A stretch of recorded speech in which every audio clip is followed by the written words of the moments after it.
दोस्तों हमारी आज की वीडियो है बीमारियों के बारे में। जी हाँ, डिज़ीज़, जो भी आपको बीमारियाँ होती हैं, क्रॉनिक डिज़ीज़ हो गई या फिर बार बार आपको लगता है कि आप बीमार पड़ रहे हैं, आपको बीमारियों का सामना बहुत ज़्यादा रहता है, तो आज हम इस पर बात करेंगे कि जो बीमारियाँ हैं, जो आपकी बॉडी, आपके फिज़िकल हेल्थ है, इसका आपके माइंड के साथ क्या कनेक्शन है। दोस्तों माहिरीन कहते हैं कि इंसानों को ज़्यादातर बीमारियाँ, सारी नहीं ज़्यादातर बीमारियाँ, उनकी जो साइकोलॉजी है या उनकी जो इमोशनल हेल्थ है, उनकी बॉडी में जो स्ट्रेस है, उसकी वजह से लगती हैं। जी हाँ, ज़्यादातर बीमारियाँ होती हैं साइकोसोमैटिक। साइको मतलब आपकी नफ्सियात, आपका माइंड, और Soma body, mind body connection. अब जिस इंसान का मन, माइंड, उसकी साइकी, जब उसमें इश्यूज़ हैं, उसमें बहुत सारे इमोशन सप्रेस हैं, वो दुखी है।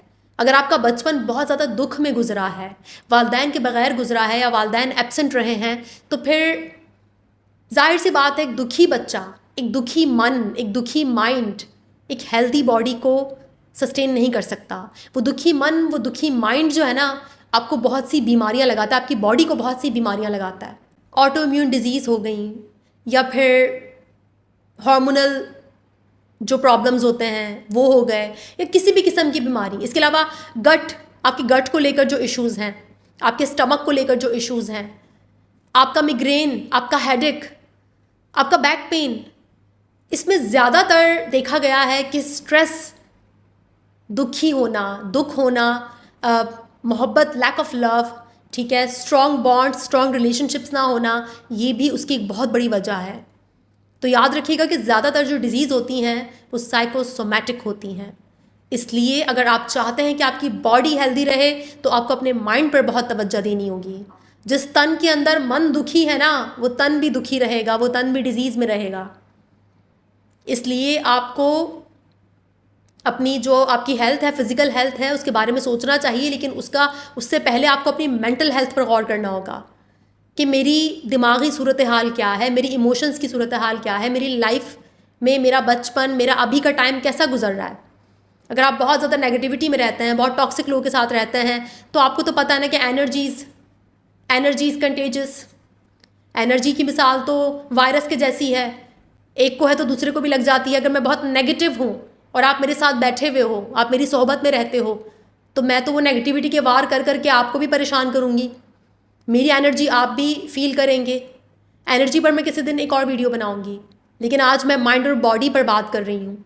तो प्लीज़ अगर आपको लगता है कि आपकी लाइफ में बीमारियाँ बहुत हैं जो कि ठीक होने का नाम ही नहीं ले रही, बार बार आपको कोरोना वायरस अटैक कर रहा है, बार बार आपको इश्यूज़ हो रहे हैं, तो एक बार बैठकर सोचिए कि क्या आपकी लाइफ में स्ट्रेस बहुत ज़्यादा है, क्या आपकी लाइफ में नेगेटिविटी बहुत ज़्यादा है, आप बहुत ही नेगेटिव और नार्सिसिस्टिक लोगों के साथ रहते हैं, तो आपको अपनी मेंटल हेल्थ पर फोकस करना होगा, आपको अपना स्ट्रेस रिड्यूस करना होगा। और यहाँ पर अफसोस की बात यह है कि बहुत सी बीमारियाँ ऐसी होती हैं कि जब वो एक बार हो जाएं, स्ट्रेस की वजह से या आपके बहुत ज़्यादा बुरे बचपन की वजह से या आपके दुखी होने की वजह से, आपकी लाइफ में फ़र्ज़ करें माली हालात आपके एकदम से बहुत ख़राब हो गए, या आपको कोई बहुत प्यारा आपकी ज़िंदगी से चला गया, या कुछ भी आपको लाइफ में इश्यूज़ चल रहे हैं और उसकी वजह से जो आपकी फ़िज़िकल हेल्थ है उसमें इतने इश्यूज़ आ चुके हैं कि अब वो रिवर्स नहीं हो सकते, तो याद रखें कि हम कुछ बीमारियों को रिवर्स तो नहीं कर सकते, लेकिन फिर उन्हें आपको ना मेंटेन करना पड़ता है, आप उन्हें मेंटेन रखते हैं।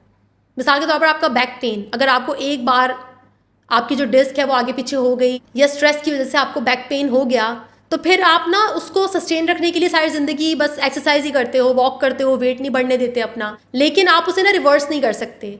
तो एक बार जब कोई चीज़ आपकी बॉडी में ऊपर नीचे हो जाए ना, तो फिर वो वापस जगह पर आती नहीं, बस आप उसे मेंटेन कर सकते हो, आप उसे सस्टेन कर सकते हो टेक्निक्स के थ्रू, डिफरेंट टेक्निक्स को इस्तेमाल करके।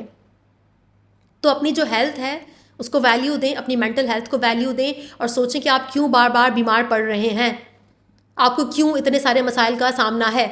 डॉक्टर भी आपका इलाज नहीं कर पा रहे, मेडिसिन लेकर भी आपको कोई फ़र्क नहीं पड़ रहा, फिर आपको गौर करने की ज़रूरत है कि कहीं बहुत ज़्यादा नेगेटिविटी, बहुत सैडनेस तो नहीं है आपको, आप बहुत दुखी तो नहीं हैं, आपको बहुत ज़्यादा स्ट्रेस तो नहीं है। अगर ऐसा है तो फिर उसके बारे में आपको इक़दामात लेने के बारे में सोचना होगा। क्योंकि याद रखिएगा हमारी जो मॉडर्न वर्ल्ड है ना, इसमें तो ज़्यादातर डिजीज़ साइकोसोमैटिक ही हैं, कि साइकोलॉजी, नफ्सियात, आपका माइंड दुखी, दर्द में होने की वजह से आपके इम्यून सिस्टम को तबाह कर चुका है। आपका बॉडी में जो स्ट्रेस हार्मोन है ना, जो कॉर्टिसोल है, वो आपके इम्यून सिस्टम को बर्बाद करता है। अगर आप दुखी हैं, बहुत अरसा बहुत दुखी रहते हैं, तो आपकी बॉडी फाइट फ्लाइट में रहने की आदी हो जाती है। आपकी बॉडी ज़रूरत से ज़्यादा कॉर्टिसोल यानी कि स्ट्रेस का हार्मोन रिलीज़ करती है, और वो डायरेक्टली आपके इम्यून सिस्टम पर आपका जो क़ुव्वत मुदाफ़ियत है उसको असरअंदाज करता है। और जिस इंसान का क़ुव्वत मुदाफ़ियत असरअंदाज हो जाता है ना, तो फिर उसकी बॉडी में बार बार मुख्तलिफ़ किस्म की बीमारियाँ आना ये नॉर्मल हो जाता है। दोस्तों, आज तक हमने बीमारियों को सिर्फ़ और सिर्फ फ़िज़िकल इलनेस यानी कि जिस्मानी बीमारी के तौर पर देखा था, लेकिन अगर आपकी बीमारी किसी डॉक्टर के पास जाकर किसी दवाई से ठीक नहीं हो रही, तो आपको चाहिए कि आप साइकोलॉजिकल हेल्थ पर भी तवज्जो दें, क्योंकि साइकोसोमैटिक डिजीज़ तभी बेहतर होती हैं जब आप अपनी साइकोलॉजी को हील करते हैं, आप अपनी साइकोलॉजी पर तवज्जो देते हैं, अपने इमोशंस पर काम करते हैं, तो ही आपकी बॉडी हील हो पाती है। अक्सर देखा गया है कि जवान जहां लड़का, ठीक है, कोई कोलेस्ट्रॉल भी नहीं, कुछ भी नहीं, और एक दिन हार्ट अटैक हुआ और मर गया। क्यों?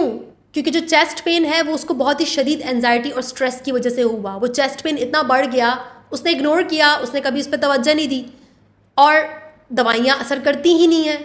आपकी एंजाइटी को दवाइयाँ तो कम कर ही नहीं सकती। जो चेस्ट पेन एंजाइटी की वजह से हो रहा है, उसके लिए तो मेडिसिन है ही नहीं, क्योंकि वो तो साइकिक इशू है, वो तो साइकिक प्रॉब्लम है आपकी। तो वो लड़के जो बिल्कुल जवान जहान होते हैं और उनको जो है ना वो कहते हैं हार्ट अटैक से मर गया, तो बहुत बार ना वो चेस्ट पेन की वजह से उनकी डेथ हो जाती है। और जैसे मैंने एक वीडियो में शेयर किया था ना, एक सीए थी एना, 26 साल की लड़की, उसकी डेथ भी कार्डिक अरेस्ट की वजह से हुई। और वो किस वजह से हुआ था? उसको बहुत ज़्यादा स्ट्रेस लेने की वजह से, बहुत ज़्यादा काम करने की वजह से, बहुत ज़्यादा टॉक्सिक कल्चर जो था ना उसके कंपनी में, उसकी वजह से। तो आपको बीमारियों को ना थोड़ा सा एक डिफरेंट, एक मुख्तलिफ ज़ाविये से भी देखना होगा कि बीमारियों की ये वजह भी होती है, हमेशा ना सही, लेकिन कई बार और ज़्यादातर मॉडर्न वर्ल्ड में तो ज़्यादातर। इस वीडियो के ज़रिए बस आपका ध्यान आपकी अपनी फ़िज़िकल और मेंटल हेल्थ की तरफ ही लेकर जाना था। इंशाल्लाह नेक्स्ट वीडियो मुलाकात होगी, तब तक के लिए अपना बहुत ख्याल रखिएगा।